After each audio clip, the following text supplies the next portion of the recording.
All right, first of all, Mr. Schick, can I call you Joe? I mean, Absolutely. By the way, congratulations, your hockey team is still floating along here. This is great. Well, I have two sons playing in the state championship tournament this weekend in Buffalo and Niagara Falls, and my older daughter Elizabeth is playing for Cornell, and they are in the Frozen Four, and they'll be at Quinnipiac University this weekend. Well, brag a little bit more. Yes! How did you get an interest in hockey? Well, I got interested in hockey when I was a young kid watching Peter Puck was the NBC cartoon that showed people how hockey rules went. And my friends and I played street hockey constantly. And we found a pond up behind the old Jamesway department store off of 394 in Lakewood. And we used to go there with shovels and scrape it off and skate. And then when Allen Park opened, I started playing competitive hockey. And you worked your way through Lakers? No, never was a Laker. I went right into high school hockey. Really? Yeah, we didn't have the program when that happened.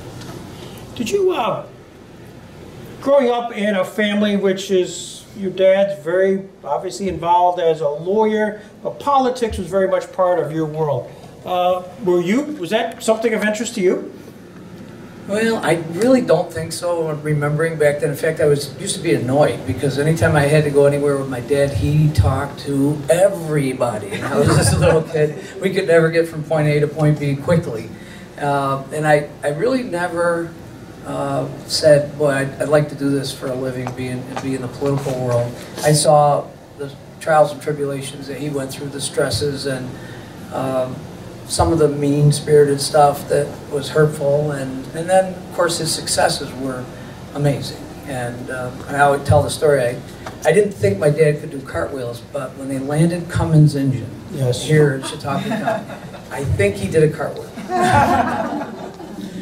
So, I guess a more direct answer, I really hadn't thought about it. And here you find yourself ultimately in a position where you had to do that. I did, and you know, in my career in the sheriff's office, probably 10 years into my career, I said someday I want to lead this agency, and to be sheriff in almost every county in the United States, it's an elected position, which I believe in. You know, the people should have a choice. Sheriffs, you know, we talk about it, that we are the people's lawmen, and we're chosen by the people, and I believe in that, and always will. Was there an aha moment? You went to Alfred, right? I did. I have my master's. I actually did most of my class work here in Jamestown at JCC. They brought profs in. Prior to that was Mercyhurst and Erie, and I got my associate's degree from Jamestown Community College. Was there an aha moment you wanted to get into criminal justice? Yeah, I think what got me there was my father. He wanted me to be a lawyer. He told me, and this is advice I've given to other people, although I didn't take it myself. I remember him saying to me, go to law school, get your law degree. The only thing you can't do is practice medicine. And he said, if you want to dig ditches, you could do that. If you wanted to go to law school. And I actually was intending to do so. At the time, one of the things I thought about was being a clerk in his law firm.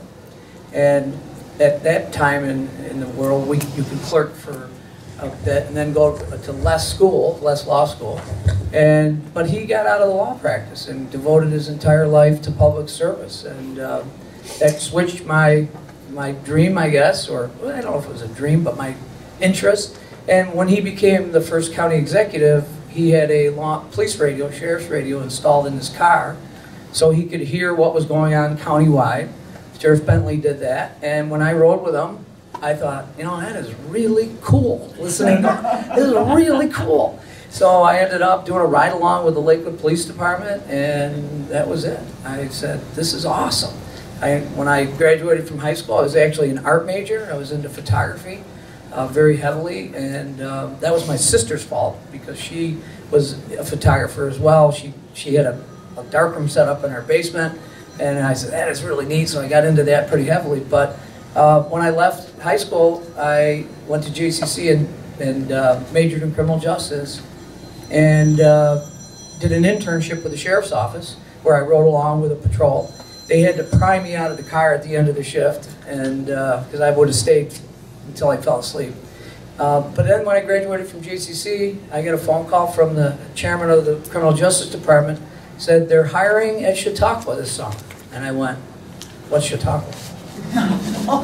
I really didn't know, and I was kind of embarrassed. I didn't know much about Chautauqua. I'd been here. My parents had brought me up for a show at the amphitheater, but I didn't know much about the institution, even though I'm a lifelong county resident. And I came up and got interviewed and got hired. And I got my first uniform. I remember standing in front of the mirror going, "Whoa, look at me." And it was an awesome experience. So did you have the authority to write tickets at that time? Well, we wrote parking tickets within the grounds. Did you feel good about that? Did you feel good writing that first one? I don't remember that. Probably not, because parking tickets are annoying, but I did what I was told. So who was the head of the sheriff's operation here? Oh, Al Aiken. He and I actually went to the Sheriff's Academy together, and he came here and took over. And I moved, after I worked here probably 9 months or so, I got offered to work for the sheriff's office on the boat patrol for the summer. So I worked that summer season, and that was an amazing experience, being out on the lake. And then went back to college, and then came back the next season. Worked through the summer on the boat patrol, and then got hired as a deputy sheriff that fall. Who was the sheriff then? Sheriff John Bentley. Bentley? Yeah. Now, then John, how long was he the sheriff as you were the... Well, Sheriff Bentley was, I believe his tenure was 22 years, if I'm not mistaken. And I don't remember the date when he first took office, but he unfortunately passed away while he was in office, which was absolutely stunning to the county and all of us who worked for him. He was a tremendous man, tremendous influence on my life, and gave me opportunities within the sheriff's office. And I worked hard for him, but he was the kind of guy that appreciated it, and losing him was a huge loss. Then what happened procedurally? Now we have a vacancy in the sheriff's office. What happens? Well, because it was an off year from the normal cycle of the sheriff's race, a decision was made, and I honestly don't remember who made that decision. It might have been at the state level, to change the cycle so that whoever was going to be running to fill the vacant seat didn't have to run 2 back-to-back elections. So the cycle changed to the gubernatorial cycle, and I decided this is my opportunity. And I didn't want it to happen that way, but it's one of those things that you either jump in or you watch somebody else do it. So I put my hat in the ring. Having been around the political arena from the outside looking in, I didn't go in blind, but it was an interesting process. What was the speed bump, the surprise that you hung around with your dad? I mean, you could take notes, you could see how some of that is, but now when you're the guy. Yeah, it's a lot different. Yeah, absolutely a lot different. And it was an educational experience. It unfortunately, the campaign against me went negative, and that was no fun. I actually became someone who liked to listen to classical music because there were no ads on that station. And I didn't have to hear the slam ads against me on the other radio stations. So that was something I didn't expect, but we persevered and we stayed on the upward part of it, never went negative, and I was elected. What year was that? 1994.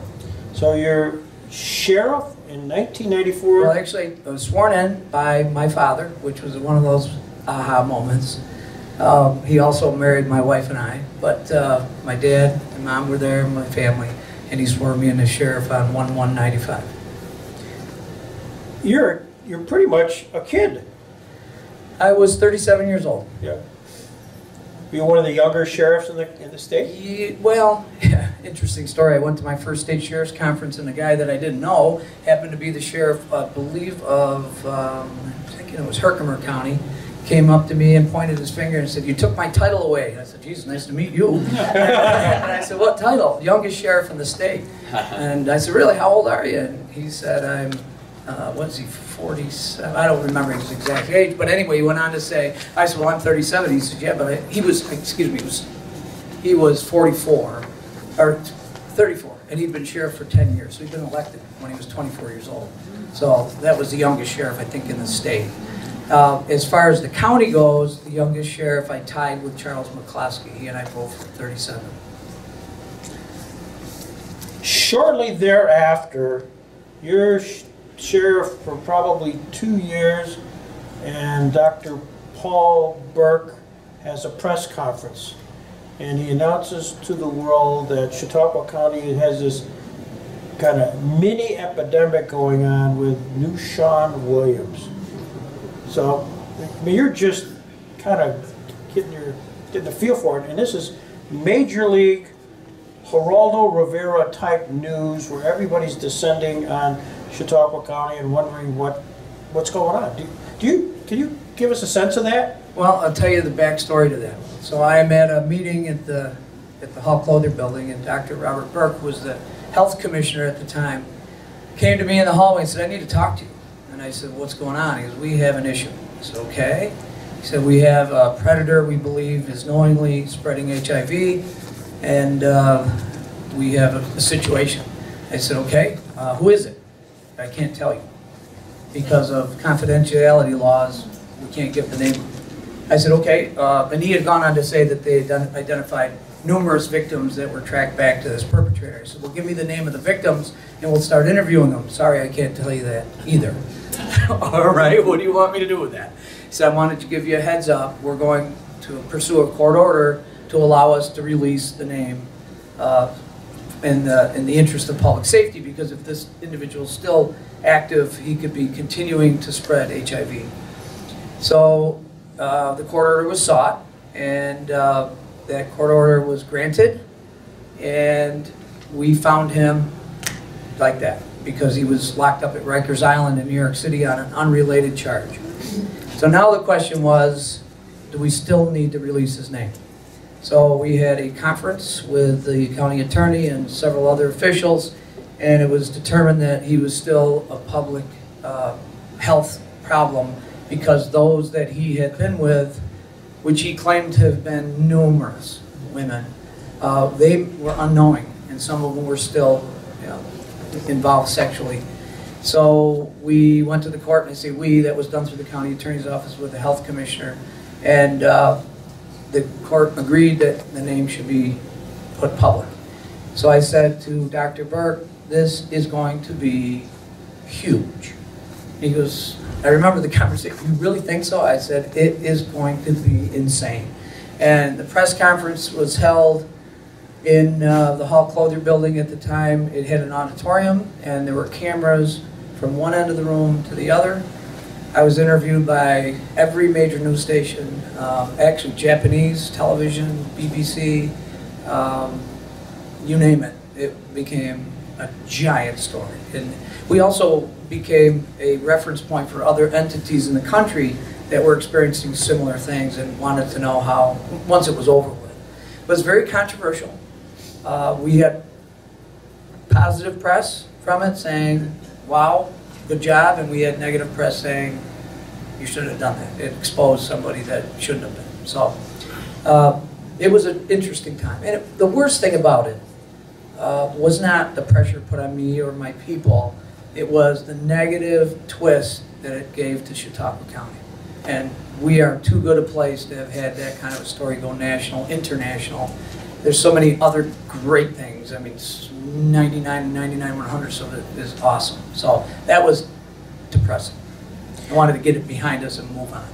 Yeah, it's funny, I was pulling this stuff up today, and I have recollections of all that. So my daughter was in high school at that time, and it was just cause. And Geraldo Rivera opens his September 5th, 1997, CNBC with "The AIDS Assassin, so-called alleged New Sean Williams. The latest on his story and what his story has done to affect confidentiality in the midst of the AIDS epidemic." And that really was a game changer for that question, wasn't it? Well, it was for a lot of reasons. New York state law was not in any way, shape, or form designed to deal with a case like this. And not only did it open the door on issues like disclosure, but also do we have laws to protect the public from future people that knowingly do this in the future? And we had to fit the round peg into the square hole and charge him with crimes that really didn't fit. I mean, they were, yes, he did them, but there was much more severe than we could charge him with. Then we were also faced with unwilling and unfriendly, in some cases, victims who didn't want to be involved. Some for a lot of different reasons. Some were strictly because they didn't want to be potentially in the limelight, even though they were told their identity would be kept a secret. And others just didn't want to participate. One actually went on one of these talk shows, you know, I can't remember the name, but went to New York City. Gerace Springer. Gerace Springer, which kind of, forget that, we're not going to use her as a witness. And, but it was a very interesting time, not in a positive way. Was he tried? He was tried here. He was. And he, as I'm reading this, in 1999 he pled guilty to 2 counts of statutory rape and 1 count of reckless endangerment in the first degree for having unprotected sex with a woman who did not know his HIV status, and received a 4 to 12 years sentence. Does that sound? It does, yeah. And he served his time, and when he came up for parole, we obviously objected. But when his time was completely served, he was then tried again as a civil prisoner. He had made, and I definitely probably shouldn't even talk about the particulars because I wasn't involved in that at all. I believe the New York State Attorney General's office prosecuted, but he had made a lot of statements while he was in prison that incriminated him, and he's still being held to the best of my knowledge. Yeah, read it. The New York Attorney General, a guy named Andrew Cuomo, at the time moved to block Williams' release from prison after 12 years and placed him under civil confinement under a statute aimed at predatory sex offenders. The judge ordered him remanded to custody pending further outcome. You've been involved in a lot of, unfortunately we haven't had a terrific amount of them, but they have gained a lot of attention. I can remember a time that you were down at the Jackson Center being interviewed by, I don't know, CNN or somebody. It was Dateline NBC. Dateline NBC, and that dealt with the Taglianetti. Correct. Correct. It was a high-profile murder case that involved the school superintendent from Clymer School. And it was a love triangle, and it is what the TV liked. You know, it had the elements that they liked, but it was a horrific tragedy. And, I do credit my staff. I mean, the sheriff's office has some of the finest men and women in law enforcement, and we had obviously this murder, which occurred on a Friday, as we know after the investigation. We recovered his body on a Monday because him being missing was reported on a Sunday, and it was a torrential rainstorm when the deputies went out to his house to talk to the man who was the school principal at the time, Ed Bailey, who is now the school superintendent in Clymer. But Ed had discovered that Keith Reed was not at home, and his car was there. He was supposed to be away at a conference, and that was a Sunday night. And Monday morning, one of my canines went out and found it instantly. And it was horrific, but it was scary. It was scary because this was obviously an intentional act. Here's a school superintendent that was beloved by the people in Clymer. The kids in the school loved him, and it was just a horrific tragedy. But it made national news, and they still are replaying that TV show. You, as part of your advancement in the sheriff's department, was very part of the, maybe I've been watching too much CSI stuff, but you know, forensics and bringing that up into the 21st century in the sheriff's department. I want to talk a little bit about that and how perhaps that's played in some of your investigations here. Well, it's really interesting because two men had a real role in that. One was Sheriff John Bentley, who shortly after I was hired called me into his office. I thought I was being fired because when the sheriff, who was 6 foot 14 and a half, and a big intimidating man, but really a class act and a great cop and a great leader. But he called me in his office and said, I want to start a crime scene, what we call it, identification division, you have all this background in photography. I want to set up a color photo lab. We didn't have color photography then. We did everything in black and white. And would you be interested in a position where you'd be setting up this lab, and then I want someone who's going to be around a while. Little did he know 40 years later. But anyway, and because I want to train them and invest in them, because we want to start doing, back then there wasn't a lot of forensics being done. And then the other guy that I give credit to is a man by the name of John Soriano.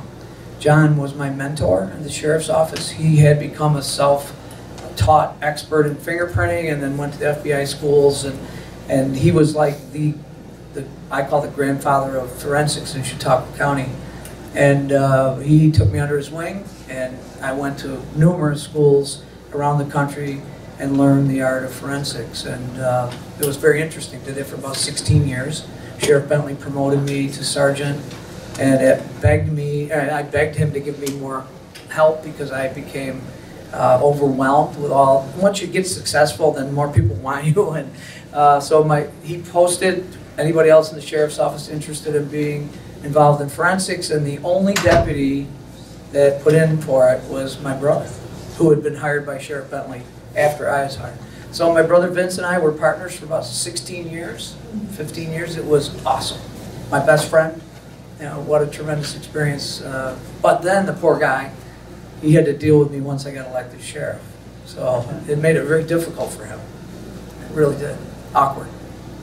But I worked forensics for almost 17 years, and it gave me the idea to, what ended up in, I instituted what was called the Forensic Identification Team, and that was because I was a one-man band and then two of us eventually. But the crime scene is way more complicated than two people can manage, and so the idea came to mind that we should go out to all the police chiefs and get law enforcement officers from every police agency. And I know what the problem is: money. You know, you can't afford to train these people.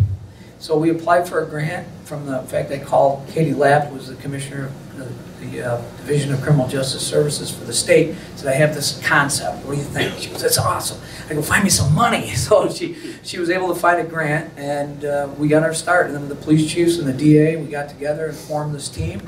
And it exists today. It's an award-winning program, and when there's a major crime, now there's 30 members, so 30 trained crime scene experts. In each of these police departments, the person that they trained is the resident expert, but they still do their daily job. But if there's a small incident, they can fingerprint, collect evidence. If it's a big incident, they call in the whole team, or whatever numbers that they need based on the crime itself. And actually, the first time we ever enacted the FIT team, or FIT, was a horrific homicide down in the town of Kyantone, where a young man who had been working in the North County, I think he worked at Red Wing, but he worked the night shift, and he came home. It was winter, it was a couple weeks before Christmas, and he stopped to help two people who had put their car in the ditch. Little did he know that those two people had stolen the car and committed two different crimes, and they pulled him out of his car and beat him to death. So the FIT team was called in, and we had, I believe, 6 different crime scenes at that time, and we solved that case. We made that case on forensics, so it was like a really rewarding experience. Not the tragedy, that was just horrific, but the fact that we were able to bring these guys to justice. Recently, there was an article and news on escapes at the Clinton prison.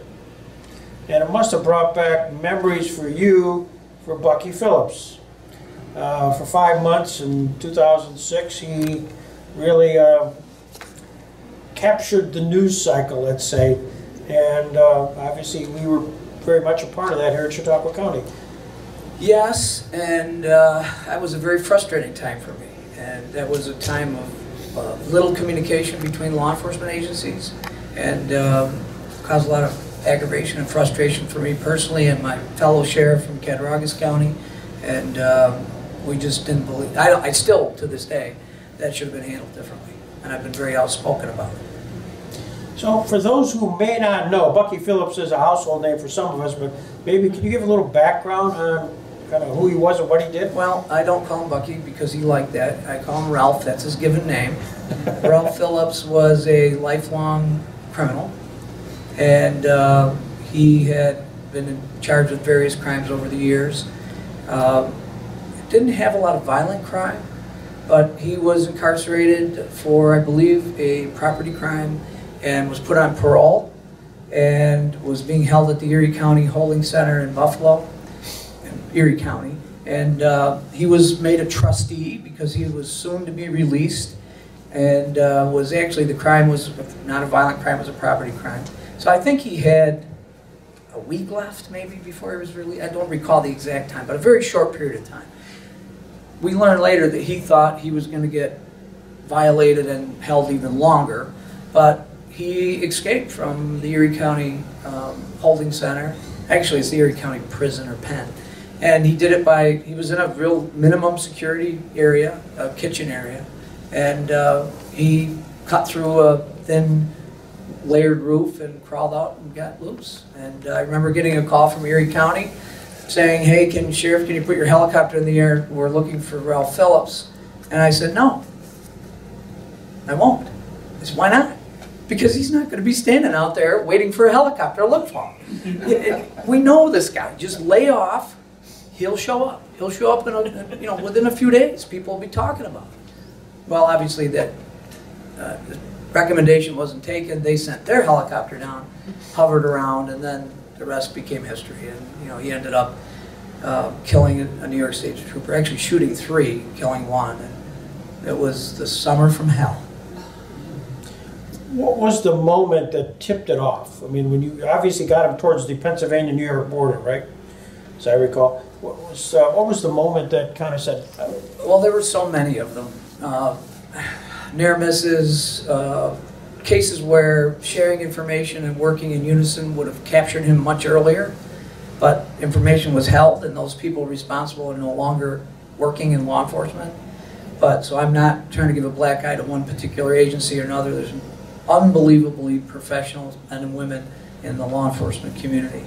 But there were a lot of near misses because of the lack of information. The day he was caught was just a lot of things happened the right way.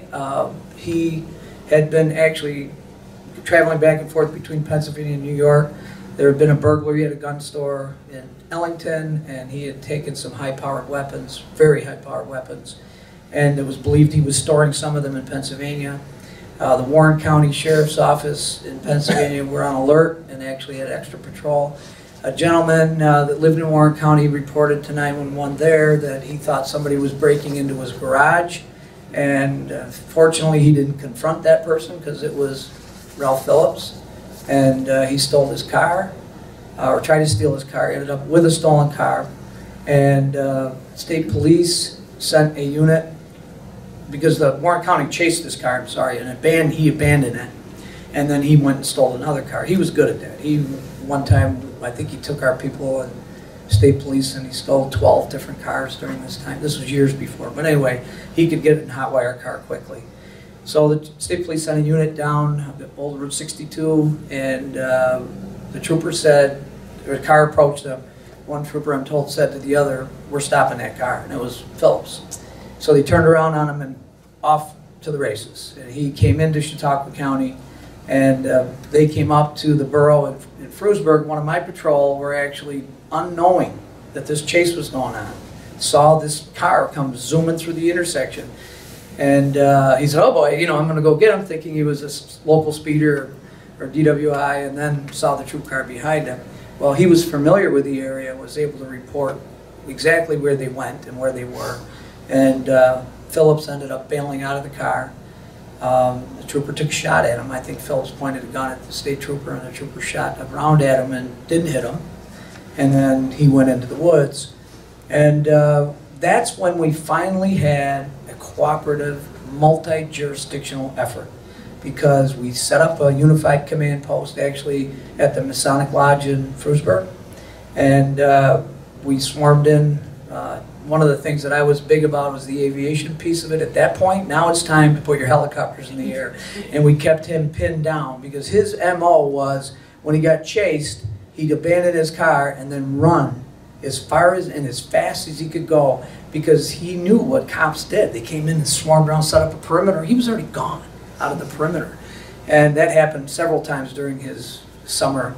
But that day, we fixed that. We put state police in Pennsylvania put a helicopter in the air. We put ours in the air.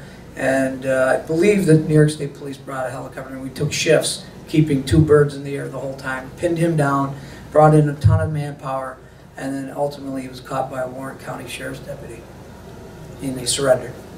Now, I think it was on a Friday. Why do I remember that? Because they announced it at the Reg Linnaeus Civic Center. It was some sort of major event, hundreds of people there, and that was the lead announcement. Yeah. They announced it at local football games. I learned that later that like at Southwestern School, they announced it. They announced it several. And I'll tell you, Greg, one of the most, I guess, touching experiences I had as a law enforcement officer for the years that I have been was after the Bucky Phillips capture.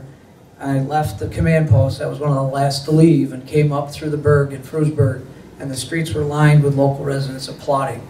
And, you know, it was touching. I had to choke back the tears. You don't get appreciated a lot. Well,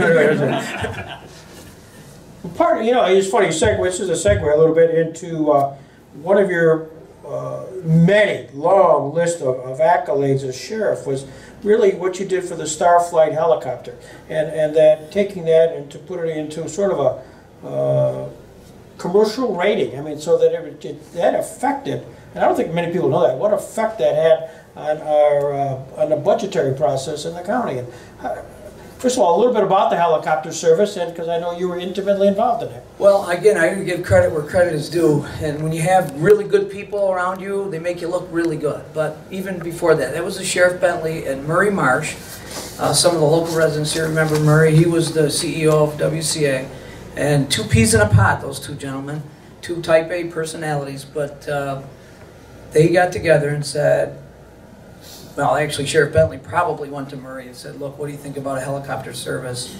Because in Chautauqua County, we don't have level 1 trauma. You can't go, you don't get level 1 trauma in our county. You have to go somewhere else.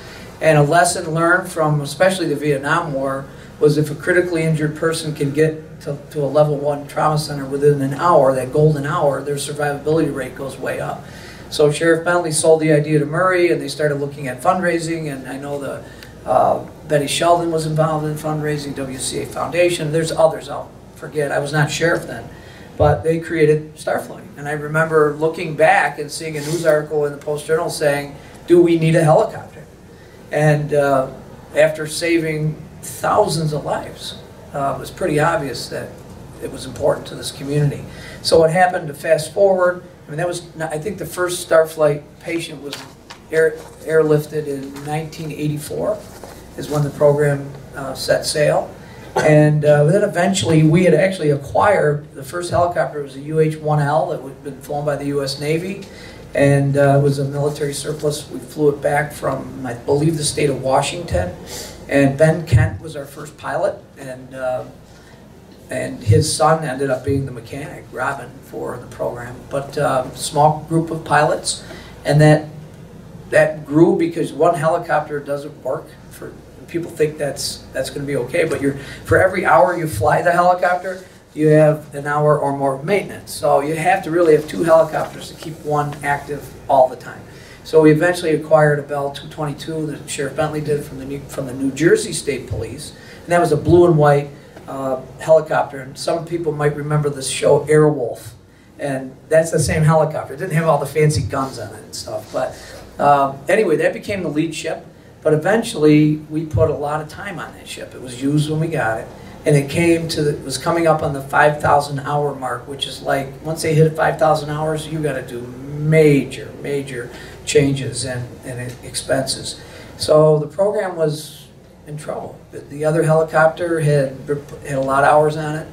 I was able to acquire 2 UH-1Hs from Niagara Falls Air Force Base for no charge. So we put that into play, sold the L model, and kept the other UH-1H for parts. But we couldn't charge a dime for flying because we flew military surplus. There's a bill called the Pressler Bill that was passed that forbids you from making a profit from something that's surplus by the military or by the government. And that was done by the helicopter lobby, and understandably so. You're competing with private sector. So we looked at our options. And again, this team effort. People are saying, well, what if we went to the commercial category? And we've got what's called a Part 135 rating from the FAA. Same thing that American Airlines has. It gives them the license to fly for hire. And I did work with others, but I did a pro forma, and I presented it to the Starflight Board and eventually the county legislature. We found 2 medevac helicopters that were Part 135 certifiable, meaning they were never military surplus. They were owned by General Electric, but they were leased to Allegheny General Hospital. They were trying to sell their McDonnell Douglas helicopters. They were fully medevac equipped. So I got the permission of Starflight Board. Then I went to the county legislature with this grandiose idea that they could bond for it, and we would pay that bond back with profits made from the helicopter program. We made it work, and I actually went out and bought 2 helicopters, which was crazy. I mean, I'm on the phone with a broker bidding with them. And funny story was, I never bought a helicopter before, and I probably never will again. But here I make my offer, he counters. These helicopters have been sitting on the pad for 18 months, which is an eternity for a helicopter to be sitting there. So I thought, price is going to be right. So I lowballed them, and he came back with a counter offer, which was very close to the original asking price. So I went back to my board and boards in the legislature and asked, can I move up? Yes, you can. I offer the next thing. They said, they've been sold. I said, what? What? No way, no way. Yeah, some guys sending them overseas. So we found another MD helicopter in California. We contacted the broker. We're going to make a bid, make an offer. It's been sold. Well, what had happened is the guy that bought the 2 from Allegheny saw the other one that we bought was a corporate interior, which he wanted, that his customer wanted. So he abandoned the 2 in Allegheny General and bought the one from California. And we ended up bringing those 2 helicopters here, and I got a heck of a price on them. And they became Starflight. And the design, that very unique red and white design with the tiger stripes, is my brother's design, who worked for me at the sheriff's office, and is, besides being a genius in so many other places, he's also really good at graphic art. So he came up with a scheme. I went, wow! And it's very non-traditional, and actually McDonnell Douglas called us on the phone when they saw the picture of it and said, we want you to come to the air show with your helicopter. I said, I don't think so. It's in Florida, and we're not doing that. But they did feature us on their calendar, which is cool. So. You also, again, I've got a list a mile long, Joe, of your accomplishments, but one that I can recall was, has had such an impact because I used it today. A brief story. I'm driving out today on Hunt Road, sort of by Ashmar, you know where that is on Hunt Road? Absolutely. And all of a sudden I see these deer just darting in front of me, and then there's a car coming in, and the front end of it is smashed. The car front is smashed, and there's the lady's girl is driving it, so I'm concerned. And there's a deer on the side of the road that's stunned, if not fatally hurt. So I literally got out, stopped, got on my cell phone and called 911. And they're called in this event. And I'm sure it was taken care of very quickly, but that whole 9/11 dispatch consolidation, if you hadn't really commenced that and resulted in this consolidation, it might have been weird as to who I was even talking with. It was different back then, but again, let me go back to Sheriff Bentley. We did not have 911 in this county, and interestingly enough, the first community in this county to actually be able to call those 3 numbers to get help was Chautauqua Institution. They were the first to have 911, but it was not a universal number until the 90s, and prior to that, we had to dial 7-digit. And most people would have a sticker, a magnetic sticker on the refrigerator. It would have fire, police, EMS, and that's what you would dial. In fact, one of the places that we dealt with when we consolidated to make countywide 911s was town of Sheridan, and the Sheridan Fire. Their emergency phone was answered at a fruit stand on the side of Route 20 because they call forwarded. The volunteer fire department isn't going to man the fire hall. They call forward their emergency line to the fruit stand. So that's not where you want to go for help. You're definitely not going to get an emergency medical dispatch there. So we began the process here. Sheriff Bentley was instrumental, but he brought me on board as a co-administrator, and we developed the team, and I only had one little piece of that, developed the plan. It was controversial. People didn't like it because we had to change people's addresses. We had to get it together. The addresses in this county were a mess, and road names were the same, and they had the same addresses but in a different town. And so we started with the system, and we ended up putting in, we started with basic 911, meaning you dial a number, you get somebody. But that was frustrating because you get a 911 call and people didn't either A, know where they were, or B, couldn't say for a reason. Either they were being assaulted or had a medical emergency. So we had to actually trace their calls using an operator, and hopefully could trace their call. Hardline. We didn't have to deal with cell phones then. So eventually we got what is called enhanced 911. And that was something we worked with the telcos and the FCC, and it was being done nationwide. But what that did is deliver from a hard line. Remember those things with a cord that goes in the wall? I bet Mary does it. Yeah, Mary's never seen one of those. But my daughter Mary, not my mom. But anyway, we got enhanced 911 eventually. It took time and effort, and again, teams of people. So then, I remember it was amazing. You'd take a 911 call, and up on the screen would come the name and the address and the police department, fire department responsible for that address. Well, it saved lives. We were saving lives. The first week we had it, we had a call from a woman who was being assaulted by her estranged husband up in Silver Creek, and he tore the phone out of the wall as soon as she connected. And of course, we get this 911 call without anyone at the other end. The protocol was call the number back. It rang busy, so the next step in the protocol was send a patrol car. And the Silver Creek police and a sheriff's deputy arrived to this guy beating this woman to death. And he would have beat her to death. So they had a wrestling match with him. He went down the stairs. Fortunately, the 300-pound cop landed on top of him. It kind of took the life out of his sails, or wind out of his sails. But anyhow, we then went to interview her later that evening, and she said to the deputy, "How did you know? How did you know to come to my house?" Because it was new, coming there from. So we had enhanced 911, and then when I took office, we became challenged with cell phones. Cell phones didn't fit into the 911 mentality. Still don't. It's still an issue. And so we began working with other law enforcement entities and public safety around the state to get better results from the FCC, because they needed to force the telcos, the Verizons and the AT&Ts and whoever else was out there in the world to start delivering us more than the voice. We went back to square one, where we were getting voice only. So they started in phases. Phase one meant they gave us the phone number, big deal. And then eventually they gave us the tower site that they were transmitting on, which is a needle in a haystack, just a smaller haystack. And then longitude and latitude for some calls. So even today, there are places where Facebook and Uber do a better job finding people than 911 can. Now, just before I left office, we made another huge advance with Smart 911, which I actually started in 2011 at the county, which I totally encourage everyone to sign up for. It's free, and it gives the dispatcher much more information about you from your cell phone or your home phone, if you want them to have it. But it also gave us a connect that allows us to use the technology in the Apple iPhones and now Androids, where when you do "this is where I am" in your iPhone, we're getting that information now at the 911 center, which is a huge jump forward. But we still have a ways to go in this nation. Before we get to your job as safety director here and kind of what's anticipated and why they, sought you out to come here, there is one case I'd like you to just chat about, because it has a direct Chautauqua connect, and that was one of the individuals who was actually in the orchestra here, who was killed. Can you kind of resolution perhaps of what happened there?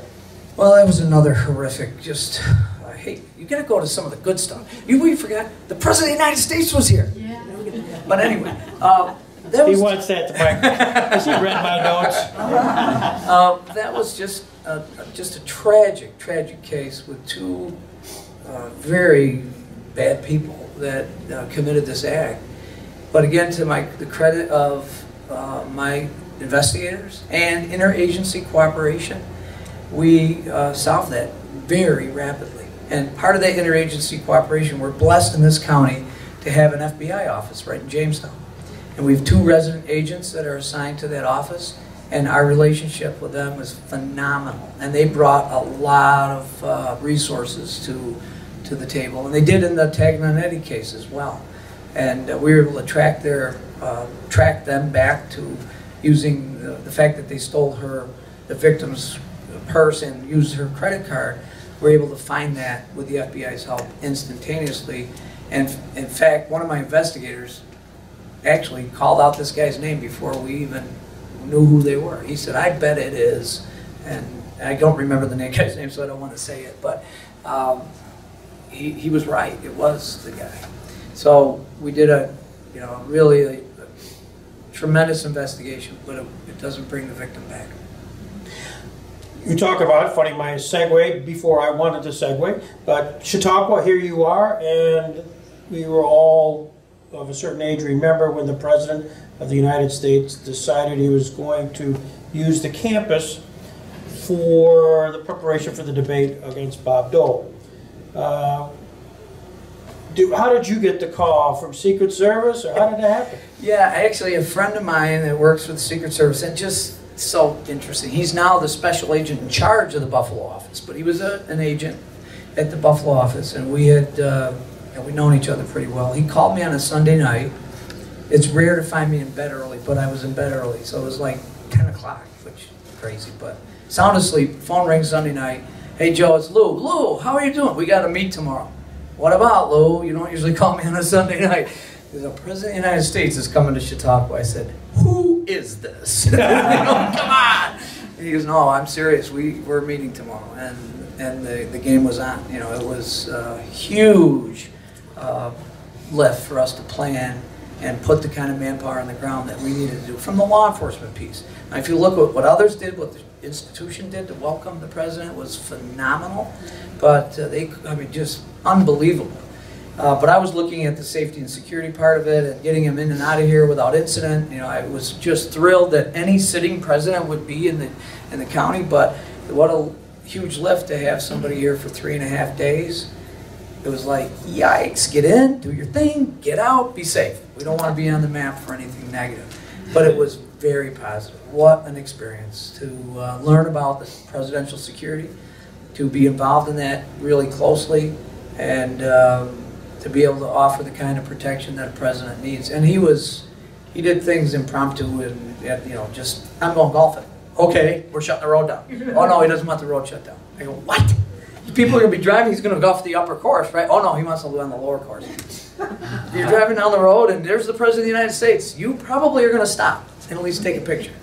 So couldn't shut the road down, so we quickly put our heads together and we used the fire police. We dispatched probably 10 fire companies, and every 50 feet or so, 20 feet, we put a fire policeman going, "Keep going, come on, keep moving." But a lot of really cool stuff, and he did some thoughtful things for kids. They gave him artwork, he signed it, gave it back to them. It was fun, great experience. And we were on the map for some really cool reasons. It wasn't Newshawn Williams, we were on the national news.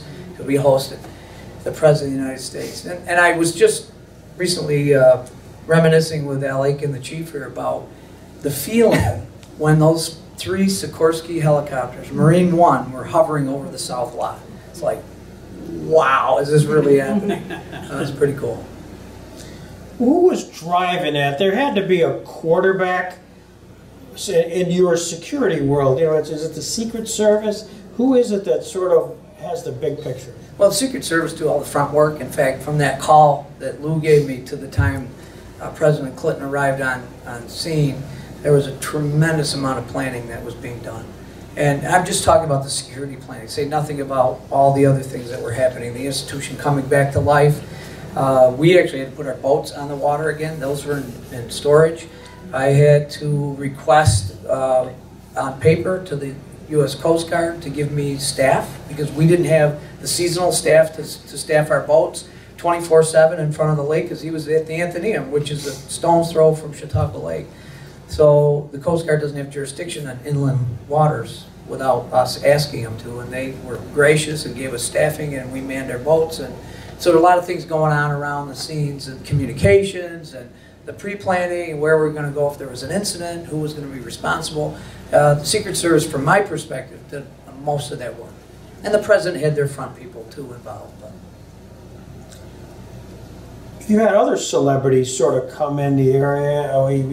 Couple of chief justices, and you were part of that. I saw that marshals and the sheriff's department when Roberts was here and all that stuff. How does that happen? Again, does somebody just give you a heads up? Yeah, usually in the case of a Supreme Court judge, the U.S. Marshals would call our agency and talk to somebody, and it eventually gets to the right people. And sometimes they call me direct, but and they may call a contact they have in the agency, and then the ball starts rolling. When the governor comes in, is that part of it, or does he have the state police? The state police do the gubernatorial protection. They do notify us normally that they're paying a visit here, and so we can be available if necessary. And sometimes they might call off some of their normal patrols, which they want to let us know that we can't rely on them for calls for service. So here you are, Joe. You're named as safety director at Chautauqua Director of Campus Security and Safety at Chautauqua Institution. I think that's your title. Which is a relatively new position. This is a new designation. Could you describe it, and what is it that they thought they needed to, why they wanted to fill such a position? Well, I think that it's an interesting time in the world, and Chautauqua is one of the, if probably not the safest place that you can go to in the world. And we want to keep it that way. So we want to look at everything and make sure that it continues its long tradition of being just an amazing place. And I asked my supervisor, explain Chautauqua in 1,000 words or less. You got to be here to really appreciate it. At least have your feet on the ground. But I'll tell you an interesting story. I was in Longmont, Colorado at the National Sheriff's Institute years ago, and one of the instructors said, we have a Chautauqua right here. And he took me to the campus, which is state-run now, but nothing. They're not even, it's part of the Chautauqua movement I came to learn. But this is an amazing experience, and I am so looking forward to being back. It's full circle for me. What does the security personnel consist of here? Other than you occasionally see guys on bicycle patrols, and some guys are in uniforms, but what does it consist of? I can't tell you that. Well, they're different, without getting into details. The Chautauqua has its own police force, which are sworn officers, and then during the summer months there are additional security for the AMP, bicycle patrol, and there was an experiment with having security at the gates, but that's now marketing that does that. So it's a lot of public assistance. We're helping people every day, either finding their way around or dealing with regulation enforcement. Parking is always an issue, but at the AMP, obviously crowd, making sure that the crowds are orderly and come and go safely. If I drop your name, can I get a better seat for Diana Ross? Yeah, you got your seat. So just down the hall here. Just kidding. So Joe, we're going to kind of wrap up here, but you got your family over here. You got your mom and dad. And now that you're in a job transition, I'm sure you have a time for reflection. Reflection on maybe the Gerace legacy, perhaps what this is kind of meaning. Well, I've said this 100, maybe 200,000 times. I consider myself one of the luckiest men in the world. I come from an Ozzie and Harriet family. My mom and dad still gaze into one another's eyes and tell each other they love each other. My sister and brother are just phenomenal people that I love more than I can explain. And my childhood, people say, what do you remember the most? And I said, everything. It's just an amazing, amazing childhood. My dad and mom, they're my heroes. My father gave a lot of his life to public service, and I was proud to be able to do the same. I now am married to my wife, and we have 7 children, and wow, it's just a whole nother level. I can't wait till I have grandkids so I can say, there, you got it back. But I have awesome kids, and we're so lucky. And in a lot of ways, my brother and sister live here in Chautauqua County, and a lot of their family lives here. So our get-togethers are often and wonderful. So, you know, I'm very blessed. Well, we're blessed to have you in the county for all the years you've given us the public service, and equally blessed to know that you'll be part of the Chautauqua ambience there. So, thank you very much, Joe Gerace. Thank you.